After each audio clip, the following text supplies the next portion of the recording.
म्हटलं तसं 2020 मी जेव्हा कोविड लागल्यानंतर प्रयत्न करत होतो की कुठे योग्य सोय होईल आईची. क्रायटेरिया हाच होता की जिथे मलाही आवडेल राहायला अशा पद्धतीने. तर व्ही गोल्डन एज हे मला सेंटर तिथे सापडलं.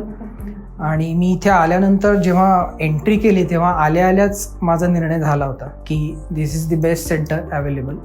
त्याच्यानंतर इथे आल्यानंतर जे कोणी रिसेप्शनवर आणि जे कोणी कोऑर्डिनेटर होते त्यांनी मला व्यवस्थित गाईड केलं की व्ही गोल्डन एजच्या स्कीम्स काय आहे, त्यांच्याकडे कुठल्या कुठल्या गोष्टींची सोय आहे, ते सगळं व्यवस्थित गाईड केलं.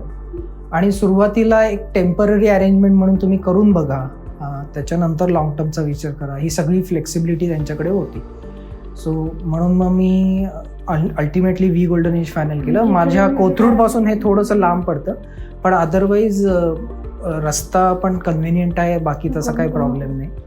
आणि इनफॅक्ट गेल्या 5 वर्षापासून आता आई इथे आहे, तर मी ॲटलिस्ट 5-6 लोकांना, माझे जे इतर कलिग्स किंवा ओळखीचे होते ज्यांना अशाच प्रकारच्या काही इन्स्टिट्यूशनची गरज होती, व्ही गोल्डन एजची जी सुरुवातीपासूनची जी सर्व्हिस होती किंवा जी काही सगळ्या अरेंजमेंट होत्या त्या आजही तेवढ्याच उत्तम पद्धतीने चालू आहेत. सो त्या दृष्टीने मी कोणालाही याबाबतीत काही सजेशन द्यायचं असेल तर मी नक्की सांगेन की व्ही गोल्डन एजला एकदा व्हिजिट नक्की करा आणि त्यानंतर तुमचा निर्णय तुम्ही घेऊ शकता.